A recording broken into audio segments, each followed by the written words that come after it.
From Governor's Comedy Club in Levittown, this is Sports Bash, presented by TicketBash.com. TicketBash.com, where memories are made affordable and where you'll never pay a service fee. Check out TicketBash.com for some great flyaway packages, including Jets versus Dolphins in Miami and Giants versus Falcons in Atlanta. Sports Bash is also presented by the Ryan Anthony Head Start Fund, a group of like-minded individuals trying to raise awareness for our future generations of all possibilities of success other than just college. For more information, visit www.lookwhomadeit.org. Sports Bash is brought to you by the Embassy Diner, located at 4280 Hempstead Turnpike in Bethpage. Every customer is considered family at the Embassy Diner. Mention Sports Bash and get a free dessert with your meal. By Living Legends, memorabilia and collectibles in Rockville Center, Long Island's go-to store for sports, entertainment, and political memorabilia since 1996. They are also available for charity auctions.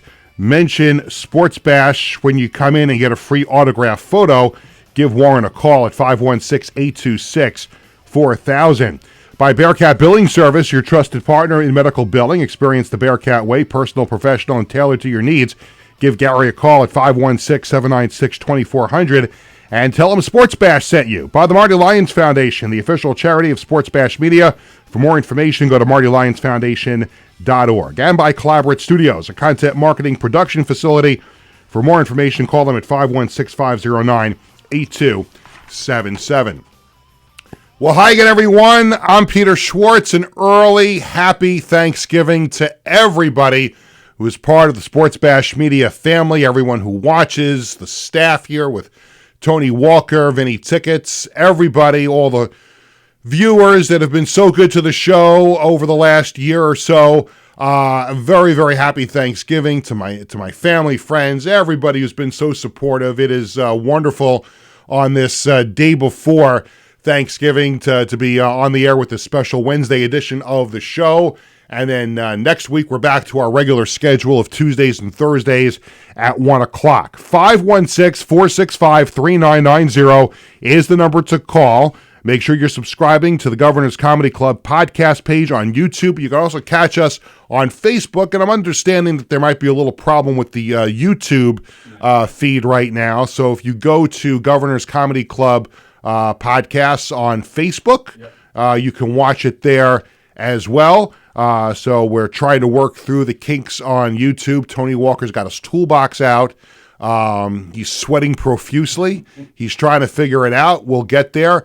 In any event, the show will be archived. You'll be able to watch it later if you can't get us either on Facebook or YouTube. It's definitely on Facebook. It's definitely on Facebook. So for those who are texting me and want to know what's going on, you can watch the show on Facebook. You know what? While I have that on my head, let me just text my wife, because if she doesn't know it's on Facebook, let's see. I'm going to live text my wife right while I'm on the air. Little problem with YouTube. You can watch the show on Governors on Facebook. There you go. This little nice thing I just did, because my wife she'll be worried. Like if it doesn't come up at 103, 104, she gets a little worried. So there you go. You can watch it on Facebook as well. And I should have always been mentioning that you can watch it either on YouTube or on Facebook. It doesn't matter. Same show on both channels. We have a great show coming up at 1:20. And he has been a great friend of the show. He's been on the old show at LI News Radio. He's been on my other podcasts that I've done as well. Always great to be joined by Mike Delguidice from Billy Joel's band. Mike's going to be performing his solo concert this Friday and Saturday at Mulcahy's in Wantagh. Always a great show, whether you see Mike at Mulcahy's in Wantagh or if you go see him in the Paramount in Huntington. He puts on an unbelievable show. And there was a time where when you think of Mike Delguidice and Big Shot, you think of just strictly him being a Billy Joel cover band.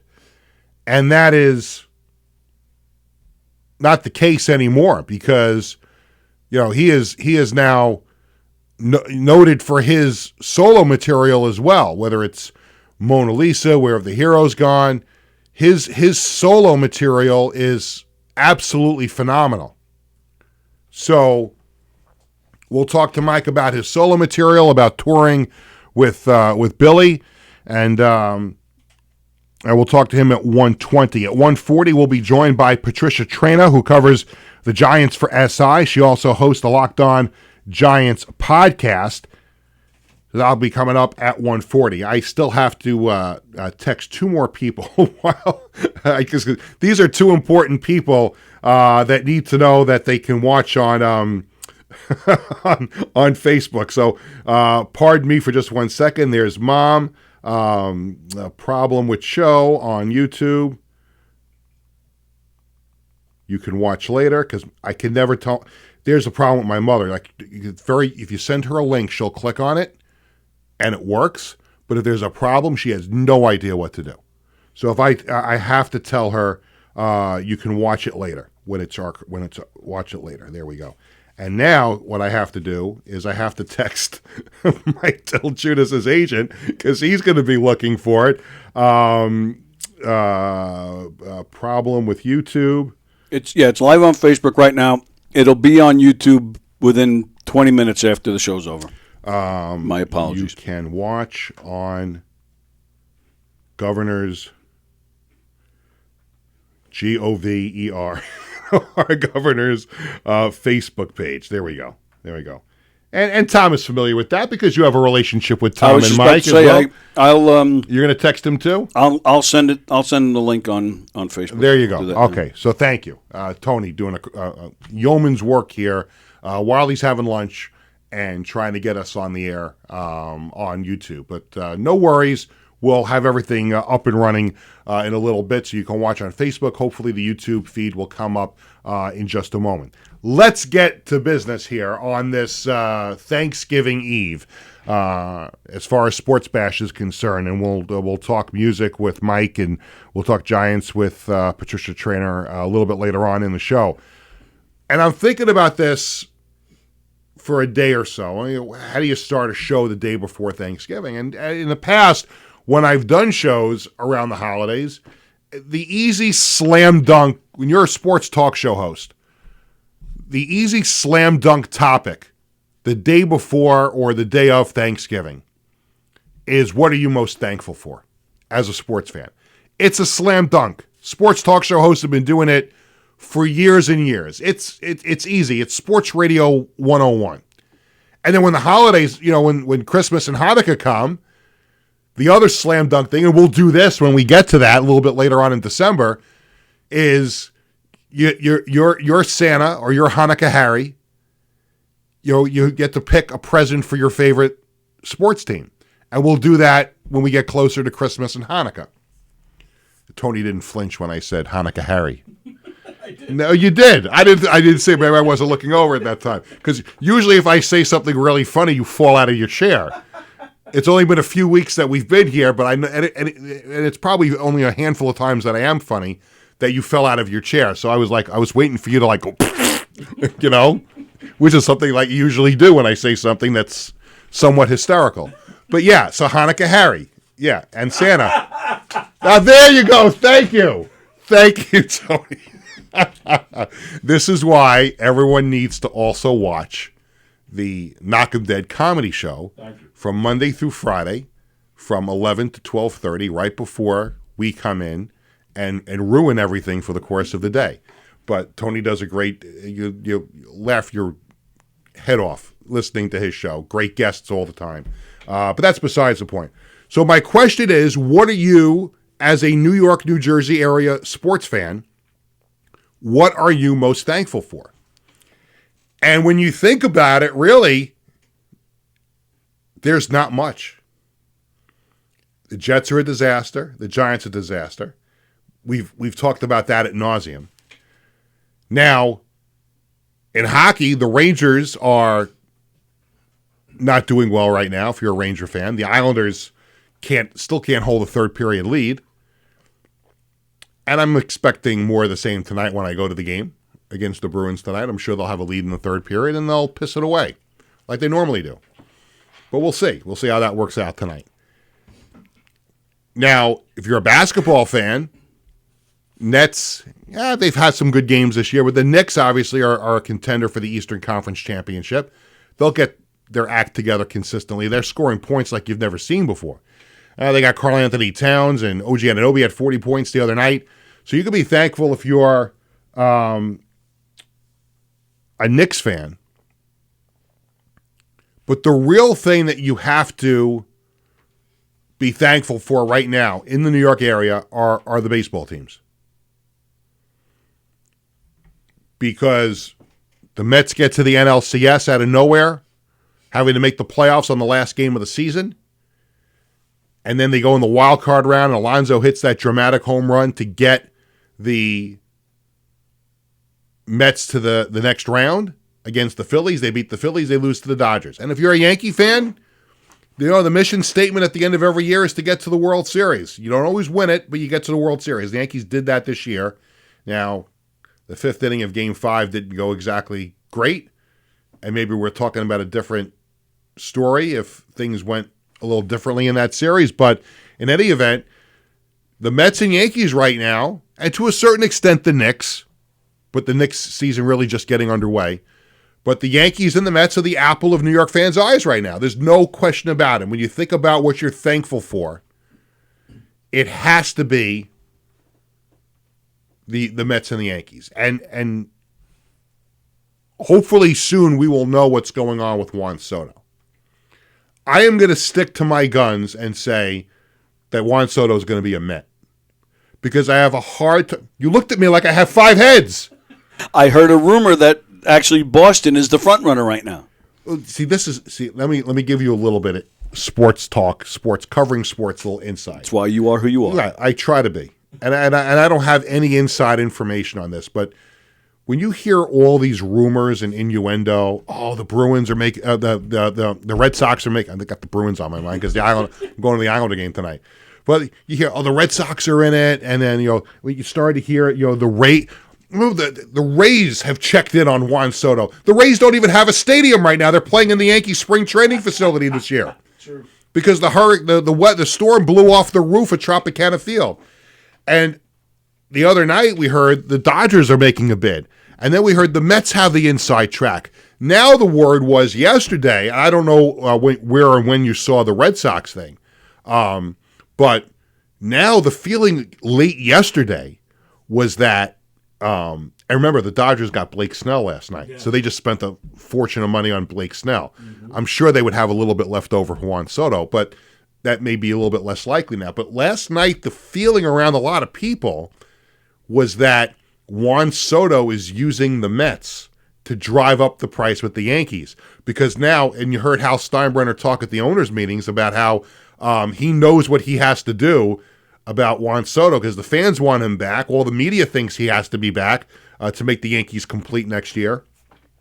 But now, and Met fans are starting to sweat it out a little bit because when you hear people talking about this yesterday, Juan Soto wants to come back to the Yankees, but he's going to go to the team that gives him the most money. So now, is he really interested in going to the Mets, or is he just using Steve Cohen to really turn the screws up on Hal Steinbrenner? Right. Which is now I'm starting to think that way, but I still have a hard time in my heart of hearts. And I'd love to have Juan Soto back with the Yankees. But in my heart of hearts, I don't see anybody writing a bigger check than Steve Cohen is going to write. And that's what it's going to come down to. And I said this before on the show. I said this during the old show. I said this a few weeks ago during the playoffs. Juan Soto is going to the team that gives him the most money. End of story, period, exclamation point, no question mark. Juan Soto goes to the team that gives him the biggest check. And until I'm proven wrong or until something else happens, I don't see any other team than the Mets and Steve Cohen writing that biggest check. I thought the only way that the Yankees could get him back is if, at the end of the season, Juan Soto and Scott Boras went to Hal Steinbrenner, Hal Steinbrenner went to Juan Soto and Scott Boras and said, what will it take to sign Juan? And if they gave a number and Hal Steinbrenner said, absolutely, let's do the deal right now, end of story, we're done, I thought that would be the only way the Yankees could get him back. But that's, he's 26 years old, Juan Soto. It very rarely do you have a free agent, a generational player like Juan Soto, 26 years old as a free agent, and can write wherever he wants to go to. He's going to the highest bidder. And listen, I just still think in my heart of hearts, it's going to be Steve Cohen. Because even if they get the offer from Steve Cohen and they go to George, I wish George was alive, and they go to Hal, because Hal will be like, see, if George was alive, he'd have the checkbook out. Hey, what do you want? Yep. Like that, like that, like that. Hal Steinbrenner, what do you want? Oh, God. Oh, God. So how many tickets we got to sell for that? Oh, my God, how many more jerseys do we have to sell for that? Oh, let me get my memorabilia guy. I mean, how many balls do we have to get autographed and sell at the store for $500? Oh, my. Like, he may eventually do it like he did for Aaron Judge, but it's going to be a process. But even if Hal Steinbrenner matches, like, whatever the Met offer is, let's just say it's, 15 years, I can't even think. I can't even think of those numbers, whatever they're going to be. And he matches it. Well, they go back to the Mets, and Steve Cohen ups the offer. And Hal's not going to keep doing that. So that's why I think he's going to the Mets. But we shall see. Maybe we'll get an answer. I thought there was a chance we get an answer before Thanksgiving. Maybe it comes today. Wouldn't it be interesting if we came on, if we got the answer right before we went on, and then I had to stay on a little bit longer to talk about it? Well, we'll have to see what happens. But I think he's going to the Mets. We'll see what happens. 516-465-3990 is the number to call. When we come back on Sports Bash, we're going to be joined by one of the great musicians ever to come out of Long Island, and just an absolute super, super musician, great guy. And you know him from his solo work. You also know him as part of Billy Joel's band. Good friend of the program, Mike Delguidice, is going to join us when we come back on Sports Bash right after this. Hi, I'm Peter Schwartz. And I'm Vinny Tickets. We want to take a moment to talk about our fantastic sponsor, the Embassy Diner. Embassy Diner has been a beloved staple in the restaurant industry for over 50 years. And the great thing about it is when you walk through the door, you're not a customer, you are family. Every visit promises to be filled with warmth, love, and respect. And here's an extra treat. If you mention Sports Bash during your visit, you enjoy a free dessert on the Embassy Diner. Come on down to the Embassy Diner, where great food and great company are always on the menu. Visit the Embassy Diner, located at 4280 Hempstead Turnpike in Bethpage. Hi, I'm Peter Schwartz. And I'm Vinny Tickets. We want to take a moment to talk about our fantastic sponsor, the Embassy Diner. Embassy Diner. In 1982, the Marty Lyons Foundation began with a single heartfelt mission: to bring moments of joy and hope to critically ill children by granting wishes that make their dreams come true. Since that day, we have touched the lives of over 8,500 families, raising over $43 million to grant wishes that offer a beacon of light in their darkest times. These precious wishes cost an average of $6,700 each, and your support is crucial to our mission. Every donation, big or small, makes a difference. And with 76 cents of every dollar going directly to supporting our families, you can rest assured your support truly changes lives. The Marty Lyons Foundation operates 11 chapters in 14 states now, working tirelessly to reach as many children as we can. This dedication goes hand in hand with our commitment to transparency and accountability, earning us top ratings on Charity Navigator, Great Nonprofits, and Candid, which underscores our dedication to those we serve. The Marty Lyons Foundation grants wishes to children ages 3 to 17. And what really makes this foundation so special is our willingness to grant not only a first wish, but also consider a second wish to a child who continues to battle a life-threatening illness. We stand by these children, offering them hope and strength through the power of dreams, giving our children the courage to wish for more. What's your purpose in life? Is your purpose in life to live in the big house and drive the nice car? No. Your purpose in this life is to make it a little bit better for those that follow and realize that we live for today to see a better tomorrow. Visit MartyWyonsFoundation.org to learn more and get involved.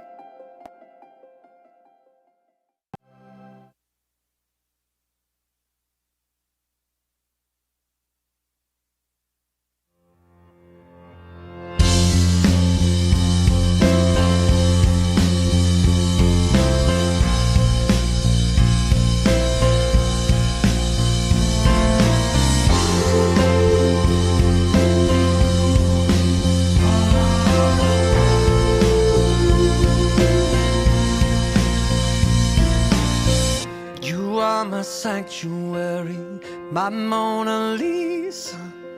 You always had my heart, even when we were young. You always eased my worry with just one look I found. So past the complication, it seems so easy. Welcome back to Sports Bash, presented by Ticketbash.com. I'm Peter Schwartz. This segment of Sports Bash is presented by the Ryan Anthony Head Start Fund, a group of like-minded individuals trying to raise awareness to our future generations of all possibilities of success other than just college. For more information, you can visit www.lookwhomadeit.org.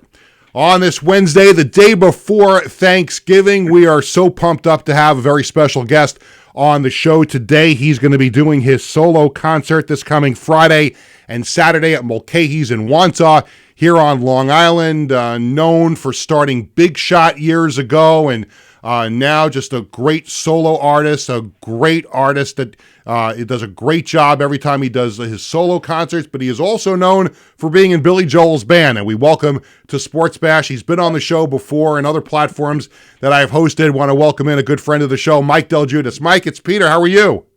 How are you, Peter? Good to see you, man. Good to be seen, and good to see you as well. Happy Thanksgiving to you and your family. And I think I ask you this every time I have you on one of the shows that I do. And I know generally you give the same answer, but just for the purpose of this interview, I'm going to ask the question again. And this is an apropos question the day before Thanksgiving. It's unbelievable how your career, where you came from to where you are now all these years with Billy and doing the great solo shows as well. How thankful are you on the day before Thanksgiving? I'm really not, man. I think it's horrible. The whole situation, to be honest with you. I mean, a guy like Billy Joel. Come on, you got to be. No, you know my heart, Peter. Yeah.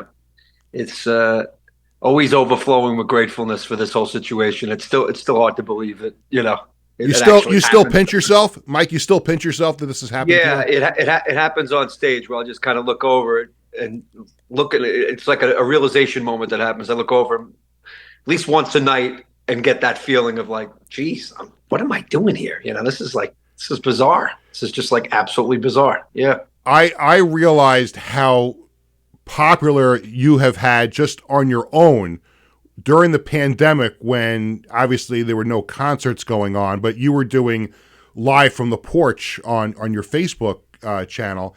And you had as many people would ask you to sing a Billy Joel song, or as many people would ask you to do one of the other, bands that you like to cover at your own concerts. But people were starting to really ask you to play your own songs. I know I was a lunatic on those things. I was trying to get you to do Mona Lisa and do some other things that you were doing at that time. But was it during the pandemic when you realized just how popular you had been getting when you were doing those porch shows? I don't know. I mean, I think the porch thing was definitely instrumental in getting people to hear my songs, because when it comes to playing, like we're doing a show where mostly it's cover songs, and I'm doing that kind of thing. In those places, people really, like, especially like a Mulcahy's or a Paramount, they want to dance, they want to hear stuff they know. You throw an original out, it's like it just gets trampled on. It's not that they don't care. It's just kind of like, we're here, we paid money, we want to dance, we want to be entertained. And I think and that would get into my psyche, and I'd be like, I'm not playing any of my shit. You know what I mean? Like, I don't want worse. That's all I need right now is to feel worse about myself. So let me throw one of those out and just have the crowd just like cricket, like kind of disperse to the bathrooms. So the porch thing was kind of like, I didn't have a live audience in front of me. I did on comments, but I didn't in the room. So it was easier for me to play my stuff and be like, and not feel the shift in momentum in the room. What would change would be the numbers, so I would see how many people would go off because I was playing my own stuff as opposed to staying on. And I think at the peak of the porch during COVID, there was probably 1,500 people a night, sometimes up to 2,000 or more, and then sometimes dropped to 1,000. And what I noticed is that whenever I started playing my own stuff, like maybe 200 people would drop off, 300 people. But then I realized to myself, well, there's still 1,200 people watching you do your own stuff. And I think it was easier for me then to look and say, okay, well, they're on there, they're not leaving. Let me just keep playing it, because obviously we're not going anywhere. It's COVID, we're locked down. I'll just keep doing this every week. And maybe a few more hundred will drop off. But by the end of it all, if I do an all original thing, I might still have 800, 700 people that are really getting to finally hear my music, which wouldn't have come to a live venue. What was the song that got the most requests when you were doing those shows? There was a few. There was definitely, obviously, Mona Lisa was one, because I had put that out with the video with Kevin James, so that one got more media attention, so to speak. But then there were grassroots ones. There were ones that grew on people quickly that they wanted to hear.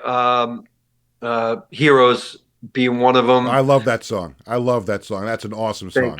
Thank you. So Heroes, Right Place, Wrong Time. There was a bunch of new ones that I was kind of putting out, and it seemed like people were really digging some of that stuff. And again, very, very lyrical stuff, very true, kind of, from the gut kind of lyric stuff, and I think everyone was, during COVID, we were all kind of just not knowing what the hell was going on. Right. And I think that it was the ripe time for people to have no choice but to listen to something new, right? Either they were just going to go back to their regularly scheduled broadcast they would watch on TV, or they were invested in this show every week that they were watching on a Wednesday and a Sunday. And again, I needed them. And so many people come up, you have no idea the porch, what it did. And the truth is, it's like, I tell people all the time, it's like, if you guys weren't watching, if you weren't listening, what would I be? Like, I'd be thank you, So I think it was a time where we got to all really meet each other, and we needed each other. It was, and the after shows really showed that too, because I do the regular show and they would do a 2.5 hour, uncensored live reality show, basically from my house, which, I had episodes where like my dog is like, a little dog is eating her own shit right in the background, and like people are like, I think Allie is eating her own shit. Like we were getting like, it was unscripted. My kids were playing video games in the room, and all you hear is they're all screaming at each other, yelling, "I'll kill you!" And they're on the Call of Duty, and it was like, we really just kind of put it out there, and we were just like, hey, like, this is real. Most reality shows, I think, are edited and scripted to a degree. This was completely whatever. And I think the reality of that, of letting people into my life, caused them to also get vulnerable. And before you know it, there was a simpatico that happened with the fans where nothing was off limits. It was just real. We were all in, it was just real life, just stuff happening, in the moment. By the way, I didn't ask about this in advance, but I'll take a flyer on it. If you have your guitar next to you, can we hear a few seconds of Heroes? Oh, geez. I guess we're going to get it. I would love to say I just so happen to have it, but the truth is, it's in the case. It's going to be out of tune. It's going to piss me off, and I'm going to be aggravated. So. I think I don't know if I even have my capo. Let me see. See, live television, live internet. This is it. This is And, what you and here's the thing. It's like, if I didn't ask, it wouldn't happen at all. But I figure, what's the worst Mike could say? He could say is no. The hell with you. I'm not doing this. We didn't schedule this. We're supposed to do an interview. He's looking for it.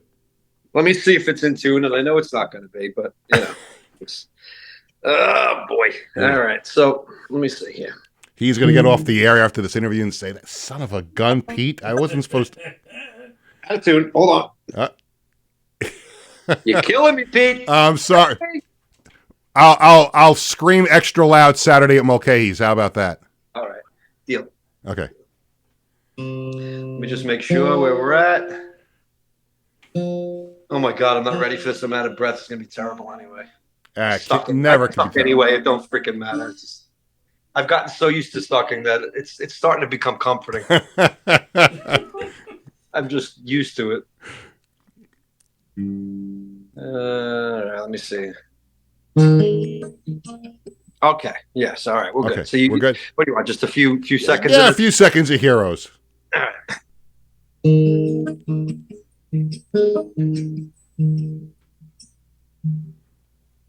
Hey there, son, let me talk to you. Let me tell you things that I need to teach you. It may take some time to be fair with me. Maybe when I tell you, then you'd understand me a little more.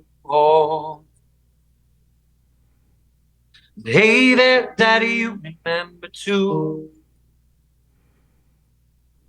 Daddy's Day Parade, Tyler Ave.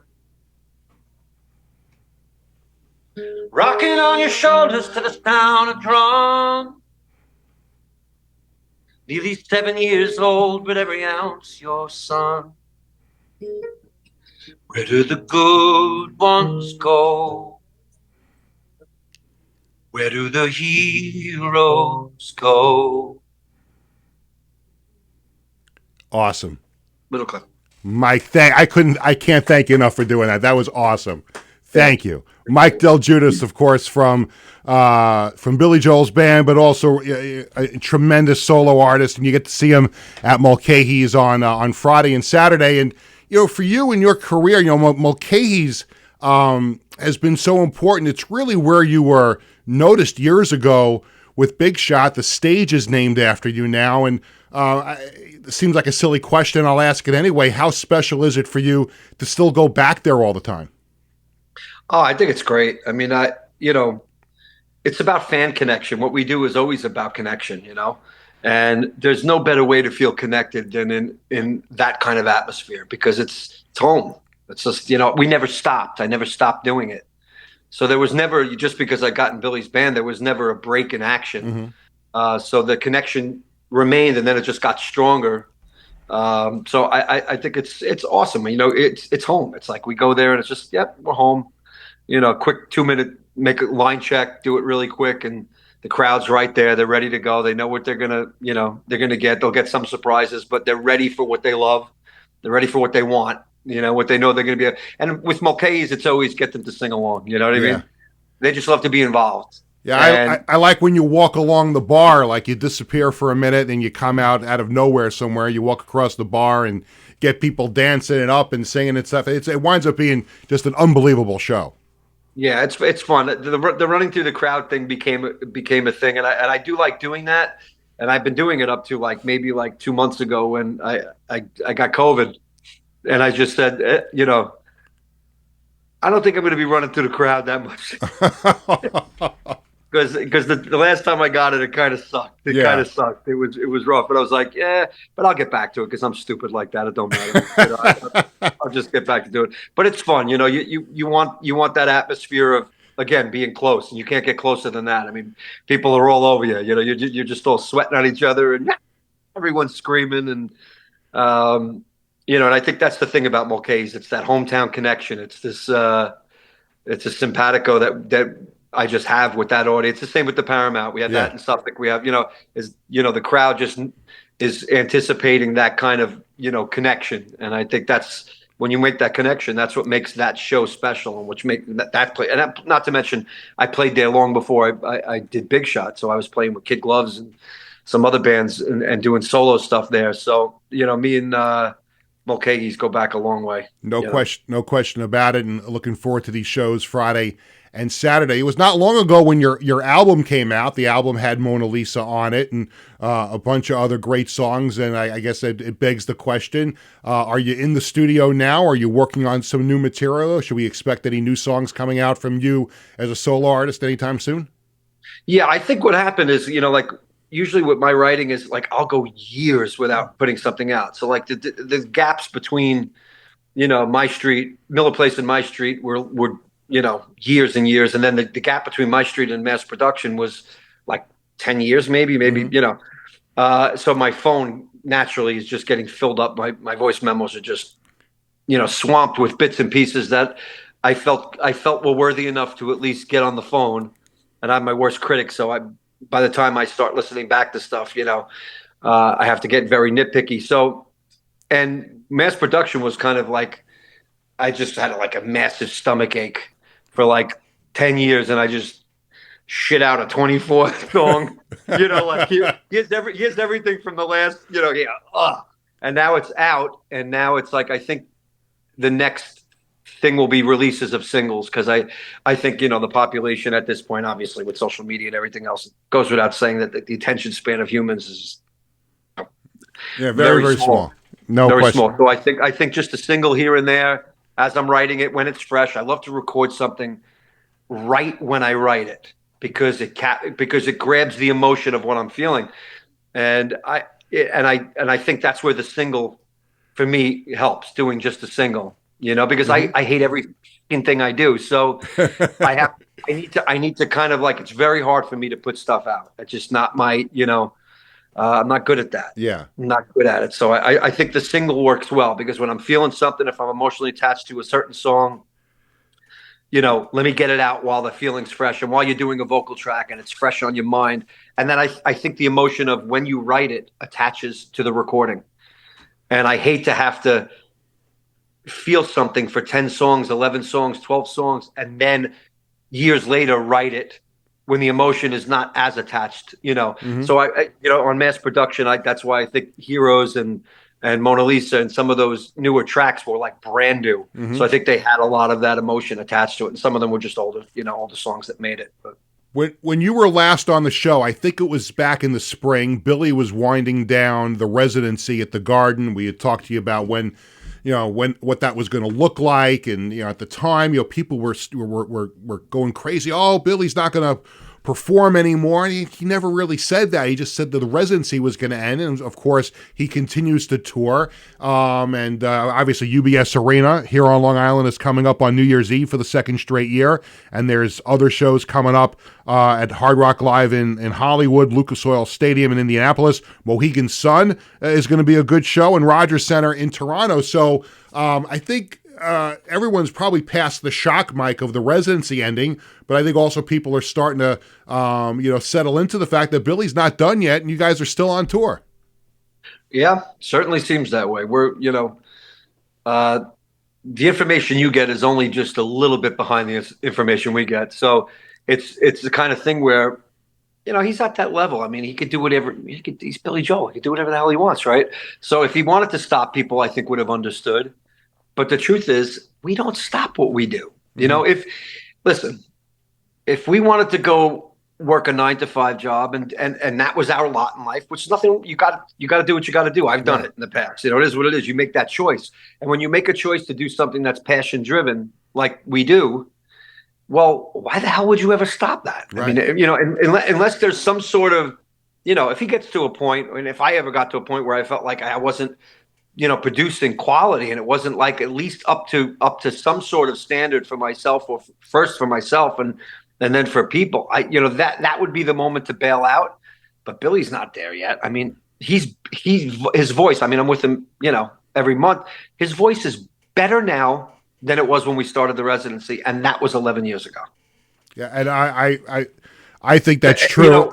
I wonder, Billy lost a tremendous amount of weight we saw him, after the pandemic, and I don't know if he had a health scare or anything like that. None of my business, none of anybody's business, but he just looked like he was so much healthier when you guys came out of the pandemic and got back to work and doing shows. It just seemed like he was healthier. Yeah, it seemed like that to us too. We first got together in Pennsylvania and did obviously a series of rehearsals. We did like a week of rehearsals, and it appeared that way to us too. It was a really nice, he came in one entrance. We were already there rehearsing for a bunch of days, and I was doing the piano stuff, and then he showed up, and then all of the crew and the band came this way, and he walked in this way with his little entourage, and it was just like, hey, how you doing? It was like nobody had seen each other, but everybody was excited, really excited, and he looked great to us too. I think, obviously it was that appreciation of like, man, all I have to do, like when I get aggravated, say I'm like working sometimes, I work too much. I do too many gigs and my throat's shot, or, I'm sick of traveling and I've been on airplanes, because if it was just Billy's gig, it's, then that would be not hard to do because it's only 2 a month. Let's, be realistic. Probably not enough to satisfy the passion thing. And I think, for Billy, he's at an age where 2 is good for him. 2 a month is good for him. It's never going to be too much, So who knows how long this thing could go? I mean, This could go another couple of years, and maybe it's all going to be dependent on how he feels. I know that I can't go a certain amount of time without being like, man, I need to play. I just want to play, because we're passion driven. We love what we do. And if we stop, then we die. So it's not like musicians, actors, comedians, this is like the arts. This is like a different kind of thing. We cannot stop. There is no stopping. That's when I think we stop. Our soul stops. Our brains just, and we give up. And I can't. I don't see anyone doing that. I don't see anybody in what we do doing that if we really love, what we do. Turn the Lights Back On was outstanding. Billy hadn't recorded anything new in the longest time, obviously, but that song got so much great acclaim. I loved it. I remember hearing it as soon as it was put on the air the first time, and like, wow, that's like Billy. That's a Billy Joel song. Like, that was unbelievable that he went so long without having a new song that came out, and it took off. And I'm curious what your thoughts were on it, and do you think we'll see anything more new from Billy? I'm not sure if we'll see anything new, but I did just see a clip, like you guys probably did, of him doing a clip on a John Mayer podcast that he's doing now. Mm-hmm. And he said, hey, I got this thing I've been working on for 10 years and I haven't played it yet. And then it paused. So I haven't heard it either. Nobody's heard it. Maybe he has other stuff in the shoot. I think as far as Turn the Lights Back On, I think it was just it was a good moment. As far as I'm concerned, it was a great moment for Billy, no matter what the opinion was of the song. It was a great moment for him. Mm-hmm.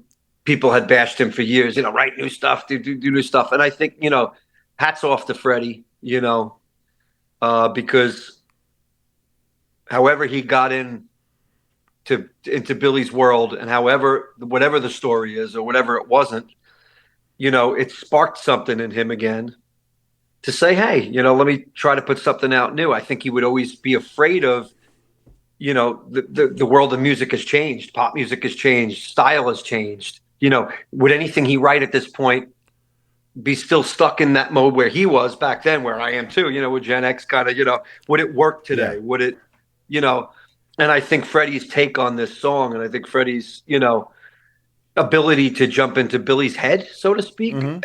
as to kind of where he was at, I think was really good and made Billy feel comfortable to say, all right, well, yeah, this sounds like something that I would definitely do. And let me put my touches on it to, bring it to whatever level it needs to be brought to. But hats off to Freddie there for getting in and getting him sparked up again and having that spark to, but the truth is he doesn't need anything new to be relevant. And mm-hmm. that's going to be the everlasting thing with Billy Joel. Is that we're doing shows. He's trying to keep a tour alive, and he doesn't have to try that hard because he's just that great. But the truth is, people, when it comes to like the masses, they're coming to hear the hits. They're coming to hear what they know. You know, we're crammed in. Now we're doing shows with other artists, which means our set becomes a little shorter, not much, but a little. You know, they just want to hear what they know. And, you know, we measure that by crowd response. And I do the same thing with my shows. If I try something new and it doesn't go over that great, that song's gone. You know what I mean? Like, I'm not going to suffer that fucking pain again. You know, I'm sorry, but I'm like, that's a pain that we feel when the room is, when it's all on us and it's our decision making. You're the lead guy, and you have to hold the room there. Yeah. And you do something that doesn't quite go over, and people are scrambling to the bathrooms, and people are whatever. You know, so I think with the new song, as well as anything else that he tries or we try at his shows or even at my shows, it's always going to come down to what the audience wants, because that's what's going to keep them coming back. That's what keeps everybody working. That's what keeps everybody happy. So, you know, I think it's that, you know, and I think it was a great moment for Billy to be relevant in the current press again. And so I think it has to stay away from opinions of the song, the this. Everybody's got opinions. It doesn't really matter. Yeah, well, you know what opinions are like. Yes, absolutely. giant gaping. Yeah. Mike, I can't tell you how appreciative I am that you came on and even performed a little bit. Friday night, Saturday night at Mulcahy's. I'm sure there are maybe a couple of tickets left for each night, but you can check on Mulcahy's website and go see Mike Delguidice Friday and Saturday, and obviously a big part of Billy Joel's band. Mike, happy Thanksgiving to you and your family, and I can't thank you enough for being on the show. Thank you, Peter. Great to see you again, always. All right, always and see you on Saturday, hopefully. Happy Thanksgiving, bud. All right, you too. Thank you. God bless. Thanks. Okay. Bye. Mike Delguidice, the great Mike Delguidice. That was great. That was a lot of fun. That was a lot of fun with Mike Delguidice. When we come back on Sports Bash, we're going to turn our attention to the New York Football Giants. I'll be joined by Patricia Traynor, who covers the Giants for SI, and she also hosts the Locked On Giants podcast. We're coming back in just a moment. Beloved staple in the restaurant industry for over 50 years. And the great thing about it is when you walk through the door, you're not a customer, you are family. Every visit promises to be filled with warmth, love, and respect. And here's an extra treat. If you mention Sports Bash during your visit, you enjoy a free dessert on the Embassy Diner. Come on down to the Embassy Diner, where great food and great company are always on the menu. Visit the Embassy Diner, located at 4280 Hempstead Turnpike in Bethpage. Hi, I'm Peter. Living Legends Memorabilia and Collectibles is the best place to find autographed entertainment and sports memorabilia. We guarantee the authenticity of each and every item in our shop to provide you with quality collectibles anytime you browse our inventory. Our memorabilia includes autographed photos, sports equipment, jerseys, hats, and other paraphernalia from current athletes and legendary sports stars. If you prefer the entertainment industry, we have signed posters, albums, and photographs from classic movie stars and today's celebrities. To give back to our community, we participate in fundraising auctions for local charities. Call us today to request a specific autograph, find a special gift for someone else, or schedule an event. Living Legends Memorabilia and Collectibles. Living Legends Memorabilia and Collectibles is the best place to find autographed entertainment and...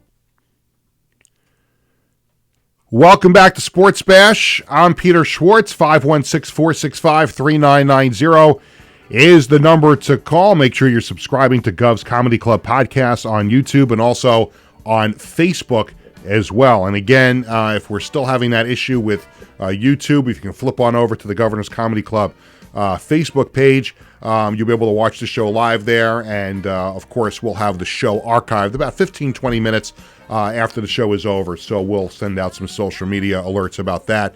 If you missed the Mike Delguidice interview, we'll have clips, and you'll be able to watch the replay of the show on YouTube and Facebook later on today. This segment of Sports Bash is presented by Ticketbash.com, where you'll never pay a service fee. Check out Ticketbash.com for some great flyaway packages, including Jets versus Dolphins in Miami and Giants versus Falcons in Atlanta. Speaking of the New York Football Giants, they are set to take on the Dallas Cowboys on Thanksgiving Day, and On the line with us to talk about everything Big Blue is Patricia Traina, a good friend of the show. She covers the Islanders for SI and is the host of the Locked On Giants podcast. Patricia, it's Peter. How are you?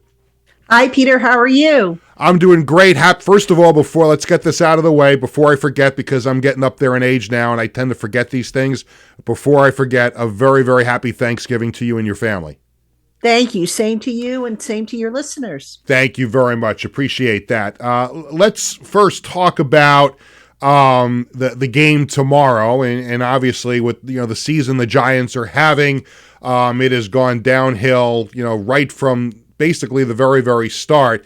But they are playing on national TV tomorrow against the Cowboys, and the Cowboys have their own issues going on as well. What's with everything that's gone on with with injuries and with Daniel Jones getting released, and it seems like there's a little bit of infighting and questioning the way the media interprets things. What's the mood of the Giants heading into this game tomorrow that a lot of eyeballs are going to be on? I mean, the show must go on. It's basically what it is. The season's not going to stop for another, I think they've got 6 more games to play. So it's like, there's no time to really sit and dwell in what's gone wrong with the team. You just got to practice, go out there and just keep on going. So, I think some guys are disgusted with how the season has gone. It's been a very long and frustrating season, but time stops for no one, and certainly the NFL stops for no one. Malik Neighbors, Dexter Lawrence, I guess they were the ones that I guess they let the emotions get the best of them with reporters this week, and there were the soft comments that may or may not have been misinterpreted by members of the media. Has that all calmed down? Did they do what they could yesterday to try and temper any of the misconceptions that may have come out of any of those words following the Tampa game the other day? Yeah, I think what happened, Peter, is that the national media might have misconstrued the comments. I mean, I went back and I looked at what I wrote, what some of my colleagues who were at the game and in the post-game pressers wrote, and we all quoted correctly. And basically what Dexter Lawrence and what Malik Neighbors were saying is, the performance was soft, not the team. So it's a matter of semantics here. And of course, unfortunately, some national pundits went and they took the quotes out of context, and you had this whole big blow up, and Dexter Lawrence, very upset that his words were taken out of context. But I think, the players, they sat with Brian Dable in the film session. He pointed out what his concerns were, but I don't think, they were saying that the team itself was soft. It was just that the performance wasn't up to their standards. We're talking to Patricia Traina. She covers the Giants for SI.com and is also the host of the Locked On Giants podcast. She's joining us here the day before the Giants and the Cowboys on Thanksgiving here on Sports Bash. Obviously, earlier in the week, we found out about Daniel Jones, asking for and getting his release after he was demoted, and then we find out earlier today that he is now a member of the Minnesota Vikings as a backup to Sam Darnold. When you think back on the Daniel Jones era, or as some Giant fans might want to say error, when it comes to Daniel Jones, what were your thoughts on covering him every day, and how badly do you feel for him that it just didn't work out with the Giants? Well, I think Daniel's been nothing but a class act during his time here with the Giants. A kid who came in, he worked hard, he kept his mouth closed, he had the potential to be, the face of the franchise. It's just, the team didn't do right by him, and that they kept changing coaching staffs. They kept changing systems. He had 6 different offensive coordinators or play callers in his ear. And, I go back to the previous regime where they basically coached the aggressiveness out of him. Basically, it was don't make a mistake, don't make a mistake. And I question if maybe that carried over into this with this coaching regime. So very unfortunate. Daniel's a great guy, really, a professional in every sense of the word. And it's a shame it didn't work out. It really is. And I think, maybe he took a little too much heat from people in general. But it is what it is. He's now with the Vikings. He's got an opportunity to, resurrect his career, and I wish him nothing but the best. I find it interesting that on the Vikings right now, you have Sam Darnold, who did not work out with the Jets and is now flourishing there, and now Daniel Jones is there as the backup. And I don't know if irony is the right word, but or comedy maybe is the right word too. But the fact that two high draft picks by the two local teams, they're now teammates together in Minnesota. Yeah, I actually wrote that for on an article that reporting that Jones had signed with the Vikings, and also throw in the fact that J.J. McCarthy's on that roster. J.J. McCarthy was linked to the Giants during the draft period. So it's ironic. But look, Sam Darnold out in Minnesota, he's on a 1-year contract. He's going to be a free agent probably. He's going to look to get his next big deal. So it's a good opportunity for Daniel Jones if things work out for him, if he can get back on track. It's an opportunity for him to continue his career, like I said, and he's playing for a team that's contending for a postseason berth, which certainly the Giants are not. Let me close with this as we get ready for the Giants and Cowboys tomorrow, and the Giants getting set to play out the rest of the season. And it doesn't matter what show you listen to, what station you listen to, what outlet you listen to. One of the biggest topics of conversation in New York sports right now, the future of general manager Joe Schoen and head coach Brian Daboll. When you look at the Giants situation right now and where they're going, where they've been, how do you look into your crystal ball and see what's going to happen with Schoen and Daboll? Do you expect them to be back, or do you think the Giants go in a completely different direction again next year?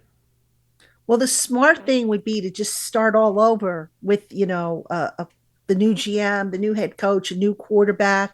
That's how it really should have been done right from the get-go.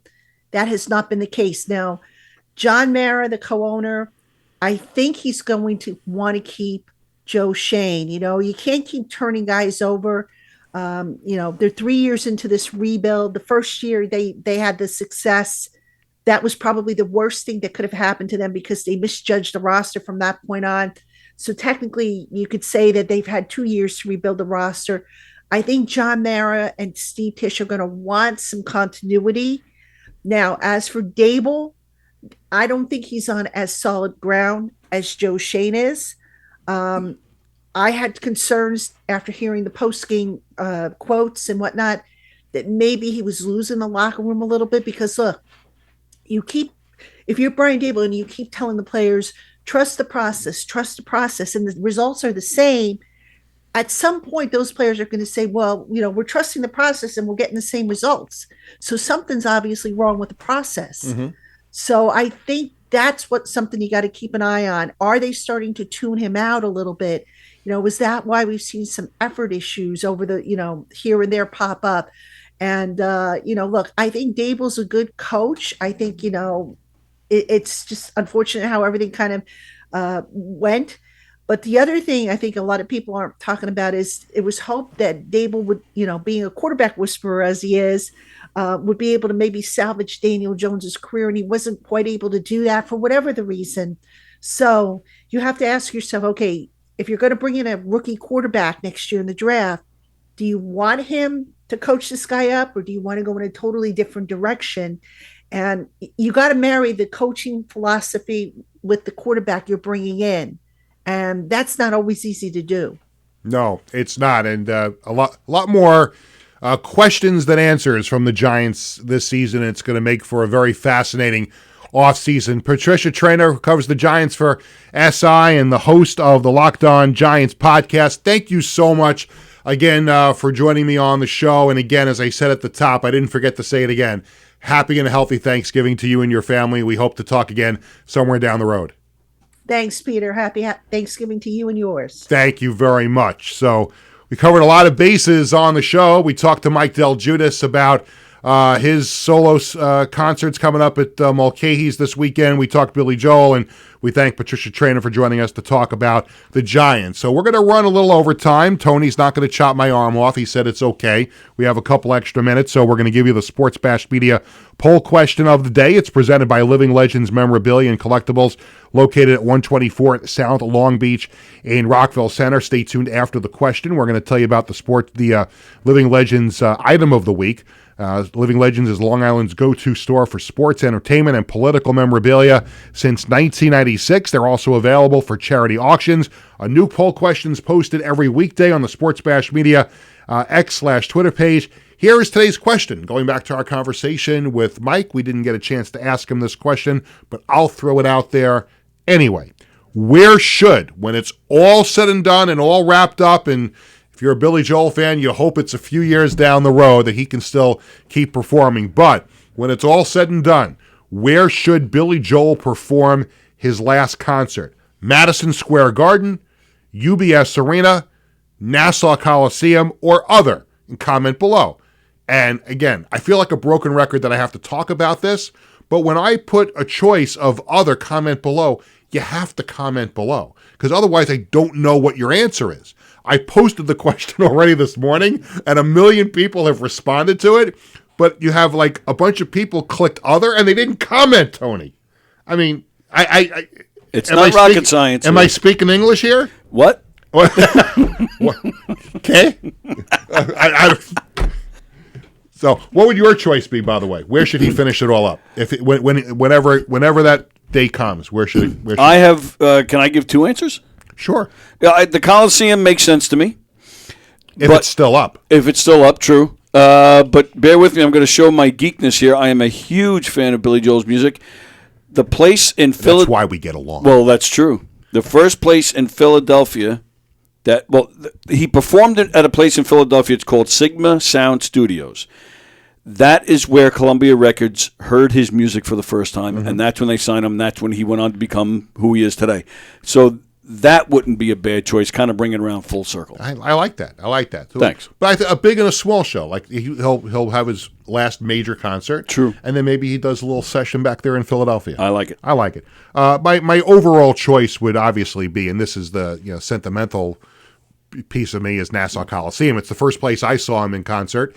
And again, we don't know what the future of the building is going to be, so I have no idea if that's going to wind up happening. But that would be my choice.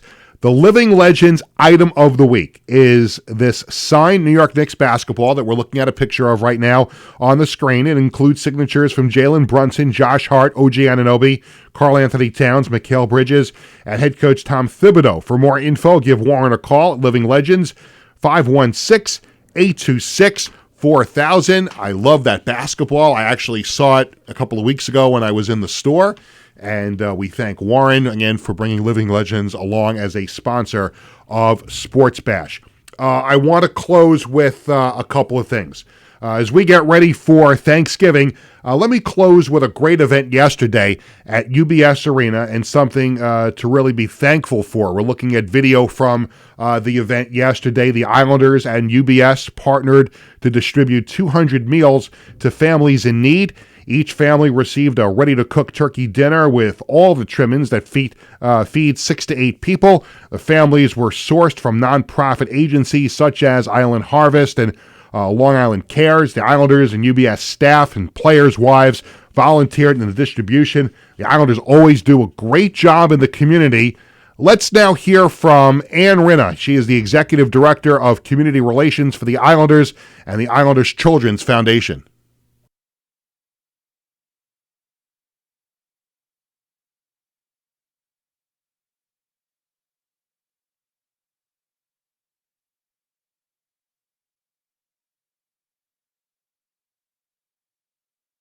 Absolutely. Today, the Islanders Children's Foundation and UBS partnered together where we are donating 200 meals for Thanksgiving out into the community. We have a lot of volunteers here today. We have the Islanders Wives Group. We have UBS sending employees. We have the community relations team here for the Islanders. And everyone is here lending a helping hand, helping these families get the food out to their cars so they're ready for Thanksgiving. It's so important for the Islanders organization to give back to the community throughout the course of the year. Even more important during the holiday season where we know there's so many hardships in the community.